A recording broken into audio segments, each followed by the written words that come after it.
And Dr. Lewis joins us on the program now. Dr. Lewis, thank you for taking the time. How did you assess that debate? Well, I assessed it from my perspective, which I thought that I did very well. I executed my position, and I was able to call out people that I didn't feel were being forthright with their position. Okay, so there are clear differences, among candidates, and that became very evident. There was much challenging going on, and you certainly challenged the perceived frontrunner, Pierre Poilievre. Where does Mr. Poilievre fail as far as you're concerned? Let me ask you that first. Well, I think it's very important that candidates are upfront with what their positions are. If you're going to lead this country, you have to lead for everyone. You have to be able to engage all different perspectives. And hiding who you are, hiding what you believe in, is not going to go over with your opponents and with the Liberals. They are going to be able to extract from you what your positions are. So it doesn't really matter what your viewpoint is on a certain issue. You just need to be confident and courageous enough to articulate it. Not everybody's going to agree with you on the position, but Canadians need to know where you stand. Yeah, it's about honesty. It's about understanding. It's about believing the candidate, whether it's at the constituency level or at the national level. You have to believe what the candidate is saying in order for that candidate to earn your vote. Why should Canadians consider Dr. Leslyn Lewis to be the best candidate for Prime Minister of Canada? Because I will give our party the best chance to win.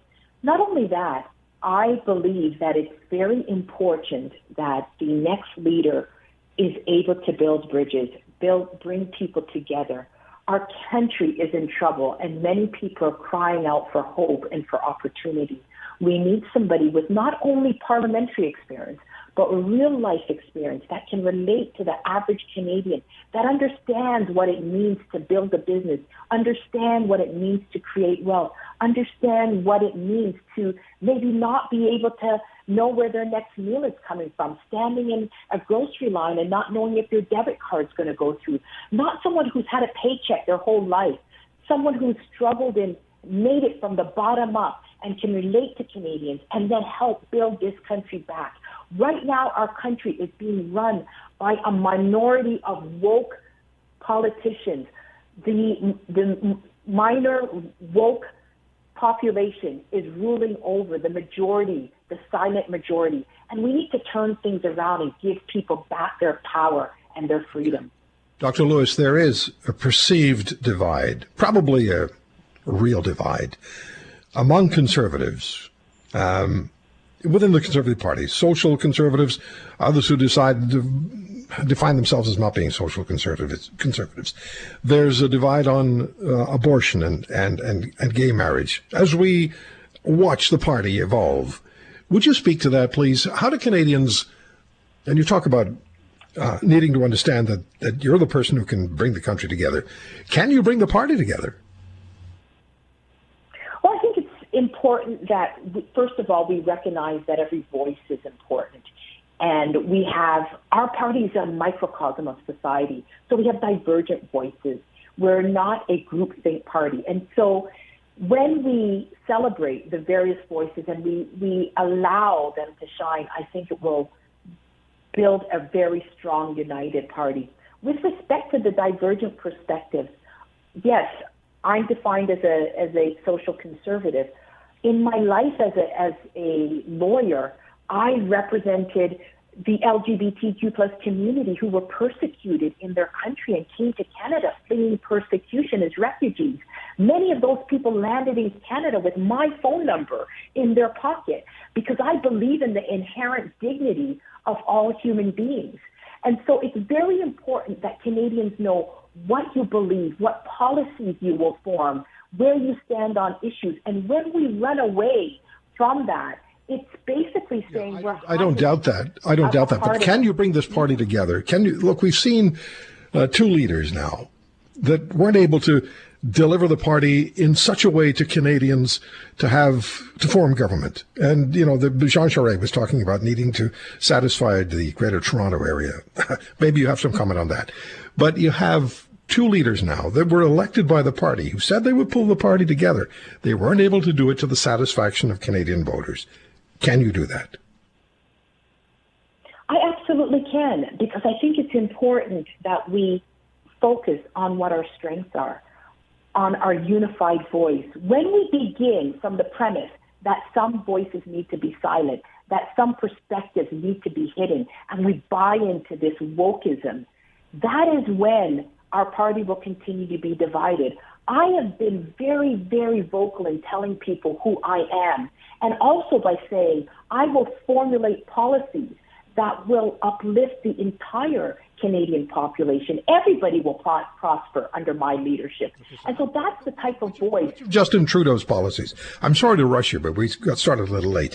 Which of Justin Trudeau's policies would you immediately address, and which of Mr. Trudeau's policies would you judge to be most harmful to Canada and Canadians? Any policy that infringes our charter, Canadians never again should feel that a government can freeze their bank accounts and confiscate their property without a court order. Canadians now are facing mandates, and they cannot travel because they're unvaccinated. I would immediately get rid of that. I would immediately restore Canadians to their jobs who have been discriminated against because of their vaccination status. We have ways to reasonably accommodate. I believe that we should do that. All right. Now, energy exports. Let's talk about that. But before we talk about energy exports, let me just draw the attention to what Canadians are seeing today. You're seeing it as well if you're out there. You're seeing the price of gasoline just spiking. Mr. Trudeau has increased the carbon tax, intends to increase it threefold by 2030. What would you do about the carbon tax, about the cost of energy, and our inability as a nation to export the actual fuels we have, the energy supplies we have in abundance, but we can't get them overseas? What would you do? I would get rid of the carbon tax. There are more efficient ways to protect our environment without burdening average Canadians, heating their homes, filling up their gas tanks. I would repeal Bill C-48, Bill C-69, and allow Canadian energy to thrive. We have the third largest accessible oil reserves on the planet. We have the most ethical and environmentally friendly standards. We should be able to get our LNG to market, offset the 40% dependency of Europe on Russian oil, and enrich our country. We need to bring our supply chains home, not only in the area of oil and gas, but in food, in industry. We need to start producing more in Canada and bring down the cost of living for everyone. Okay, very much so. The truth. Let me ask you one more question in the time that we have left. Mr. Charest pointed several times to the Greater Toronto Area, the GTA, and pointed to the failure of the Conservative Party of Canada to gain even a nominal number of seats in last year's election. I think it was 4 seats out of 54, 55. And he talked about needing to be able to generate that kind of return from the GTA. When Canadians across the country hear GTA, they hear, oh my God, Toronto again. How do you reconcile the power of Toronto, just numerically with the number of seats in Parliament, with the national desire to be represented? Because you know what the feeling is in some parts of the country. Toronto gets everything first, and then we get what's left. What do you say to that? Well, I think there are areas of the country, like the West, the East to some extent, and other areas that have been completely overlooked and disrespected by Ottawa. We need to change that. We need to make sure that every Canadian feels valuable and every region feels valuable. But there is a real problem in the large urban centers for the Conservatives. And those areas have large immigrant populations.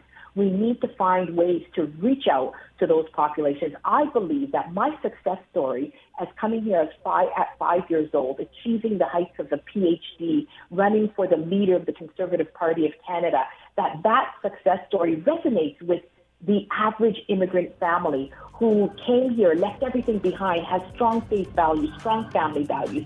So I believe that I'm in a unique position to reach out to those centers and to win those areas for our party and in the general election.